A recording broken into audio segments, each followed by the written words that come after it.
The ethical dilemma that we are going to examine today is the one that concerns the self-driving car dilemma. Imagine you are a programmer working for a company that develops self-driving cars. You've been tasked with finalizing the car's ethical decision-making algorithm. This algorithm determines how the car responds in unavoidable accident scenarios. One day, during the testing, the car encounters a situation where a collision is imminent. The car's sensors detect the following. Option A. The car swerves to the left, hitting a concrete barrier, protecting the passengers inside the car, but likely causing severe injuries to them. Option B. Swerving to the right will result in the car hitting a group of three pedestrians crossing the street, likely causing fatal injuries to them. The algorithm must make a split-second decision. The ethical questions. Whose life should the car prioritize? The passengers or the pedestrians? Is it ethically justifiable to sacrifice the lives of pedestrians to protect the passengers, or vice versa? Does the number of lives saved factor into the ethical decision? As the programmer, what criteria do you program into the algorithm? Does the age of the pedestrians or passengers matter? Such as if the pedestrians were children or the passengers were elderly. Who is held accountable for the decision the car makes? The programmer, the car company, the car owner? This dilemma highlights the complexities of programming ethical decisions into artificial intelligence and raises questions about the value of human life and the responsibility of technology. Let us apply the 7 steps ethical decision-making process as popularized by Antoinette Palma Angeles, a professor at Ateneo de Manila University, where she teaches ethics and leadership. Number 1. Gather the facts. What we know. A self-driving car faces an unavoidable collision. Option A. Swerve left, hit a barrier, protect passengers, likely severe injuries. Option B. Swerve right, hit 3 pedestrians, likely fatal injuries. The car's algorithm must make the decision. There is no option to avoid all injury or death. What we need to know. What are the specific parameters of the algorithm? What are the legal and regulatory implications? What are the company's ethical guidelines? What are the potential public reactions? What are the ages of the pedestrians and passengers? Number 2. Identify stakeholders.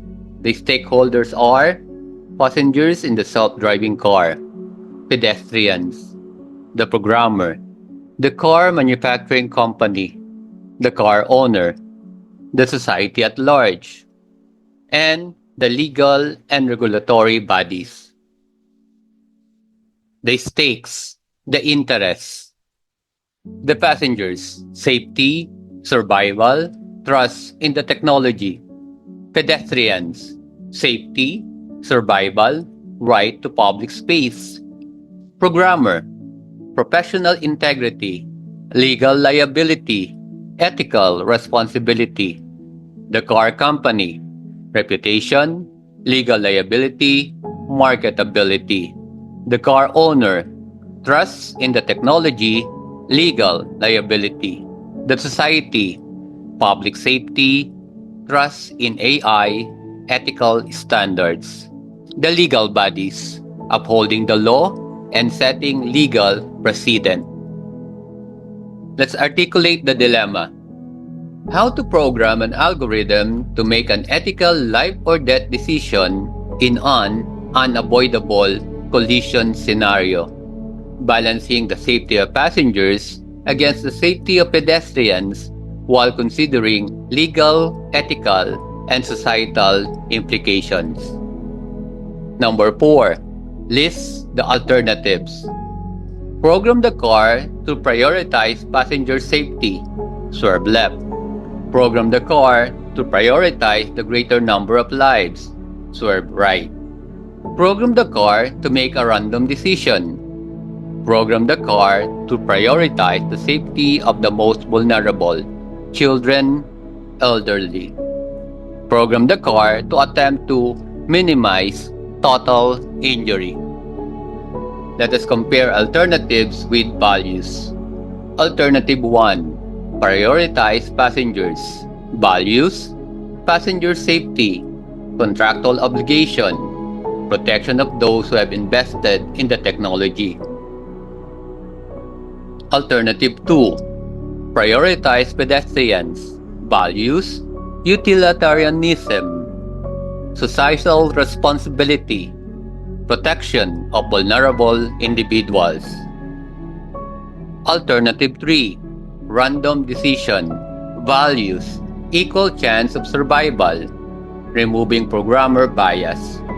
Alternative 4. Prioritize vulnerable. Values: protection of the most helpless, societal responsibility. Alternative 5. Minimize total injury. Values: utilitarianism, minimizing suffering. Let's weigh the consequences. Consequence 1. Prioritize passengers. Positive: passengers are protected. Negative: pedestrians die, public outrage, potential legal action. Consequence 2.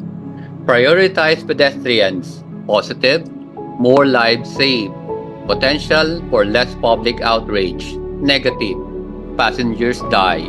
Potential legal action from passenger families. Reduce trust in self-driving cars. Consequence 3. Random decision. Positive: removes programmer bias. Negative: unpredictable outcome. Potential for high loss of life. Public distrust. Another consequence: prioritize vulnerable. Positive: protects those who cannot protect themselves. Negative: potential discrimination and legal issues. Last consequence: minimize total injury. Positive: attempts to lessen the overall damage. Negative: very difficult to program and predict outcomes. Potential for legal issues. Let's try to make a decision. This is where it gets very difficult, for there is no perfect answer.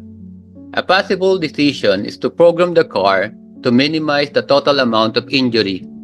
This would be very difficult to program and would require constant updates as new information becomes available.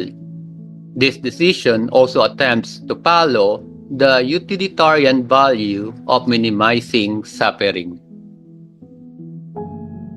This decision would need to be very transparent, and the general public would need to be educated on the reasoning behind it. Legal and regulatory frameworks would need to be developed to address these ethical dilemmas. The company would need to create a strong ethical review board. This dilemma highlights the challenges of ethical decision making in the age of AI. It forces us to confront difficult questions about the value of human life and the role of technology in our society. Implementing the decision to program the self-driving car to minimize total injury requires a multifaceted strategy.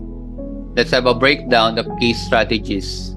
Number 1. Development of a robust injury assessment algorithm.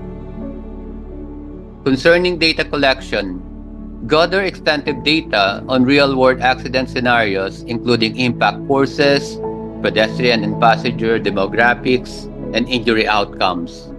Utilize advanced sensor data and simulations to predict injury severity.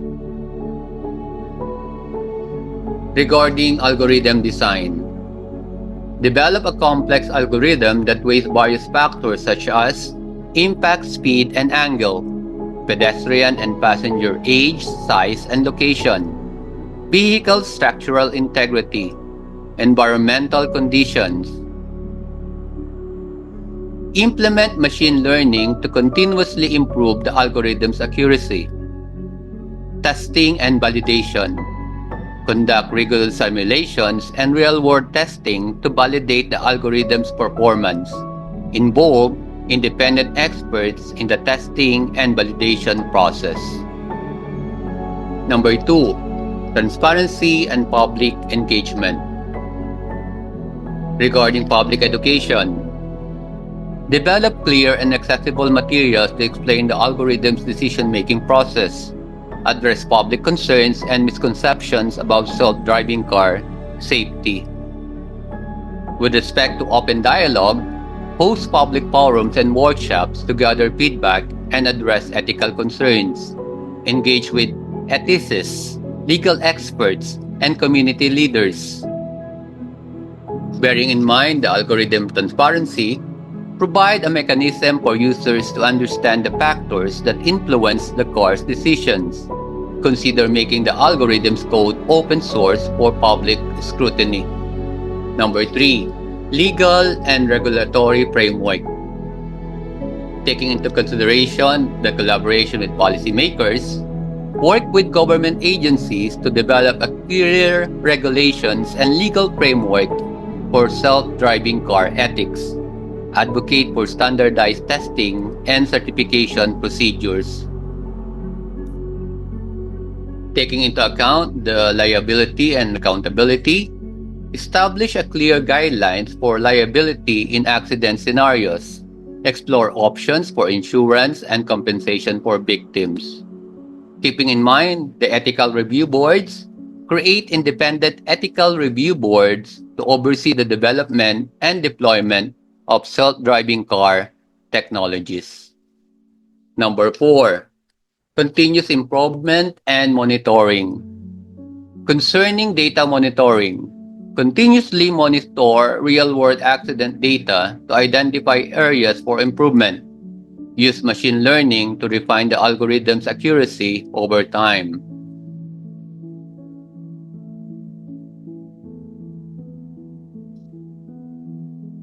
With respect to algorithm updates, implement regular algorithm updates to incorporate new data and address emerging ethical concerns.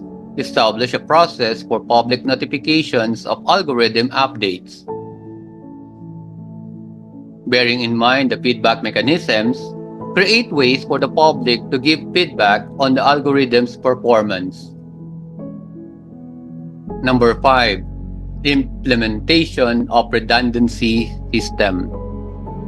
Taking into consideration multiple sensors, use multiple sensor systems such as radar, LiDAR, and cameras to increase the accuracy of environmental perception. Taking into account the fail-safe mechanisms, implement fail-safe mechanisms to prevent the car from making catastrophic errors. Design systems that can detect and mitigate potential sensor failures. By implementing these strategies, the company can strive to create self-driving cars that prioritize safety and minimize harm, while also building public trust and navigating the complex ethical landscape.